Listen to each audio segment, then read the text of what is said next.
जय जगन्नाथ दर्शक बंधु आज भिडियो रे देखिया 20टी अनुचिंता। तले बसी ठाकुर पूजा कले दुख मिले, पत्थर उपरे बसी पूजा कले रोग वृद्धि होता है, काठर पीढ़ा उपरे बसी पूजा कले दुर्भाग्य माड़ी थाए। तेणु सर्वदा कुश किंबा कपड़ा आसन उपरे बसी पूजा करिबा उचित। गुरुजनों पाखरे बसिला बेले बड़ पाटिरे हसंतु नहीं एवं निज आंगुली फुटांतु नहीं। गुरुजनों पाखरे बसिला बेले एपरी भावरे बसंतु जेपरी निज गोड़र बुढ़ा आंगुठी किंबा काणी आंगुठी तांकु देखा न जीव। पिंडदान बा श्राद्ध दिन एतिकी कथा निश्चिंत मन रखिए। केबे भी मिछ कहिबे नहीं, पान खाइबे नहीं, नदी पार हेबे नहीं, अन्य काहा घरे भोजन करिवे नहीं एवं दिनरे थरे भोजन करिवे। यह करिवा द्वारा पितृपुरुष माने खुशी हुअन्ति एवं आशीर्वाद दियन्ति। स्वामी और स्त्री मध्यरे मनोमालिन्य दूर करिवा पाई दुईटी मयूर पुछकु विवाह फोटो सहित एकाठी रखिवा उचित। धड़ा पेचा घर उपरे बसिले, घर भितरे पशिले बा रास्तारे देखिले शुभ, किंतु कला पेचा देखिले तार विपरीत होइथाए। तेणु प्रतिकार स्वरूप जेकोसी रविवार दिन क्षीर गुड़ एवं कदली ब्राह्मण को खाइबाकू देवा सहित दक्षिणा देवा उचित।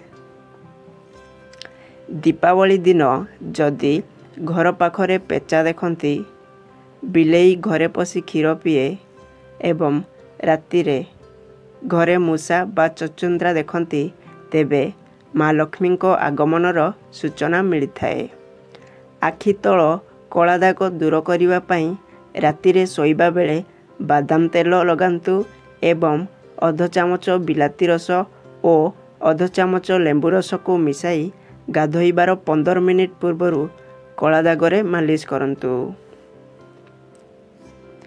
घरे पुराना कैलेंडर रखंतु नहीं एवं केबे कैलेंडर को दक्षिण पट कांथरे लगांतु नहीं।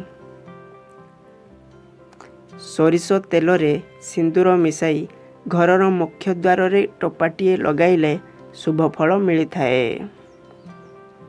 कुला और छांचुणी एकाठी किणंतु नहीं किंबा केबे एकाठी रखंतु नहीं। अरख गछ घर पाखरे रहिले शुभ, तेणु ताकू केबे नष्ट करंतु नहीं।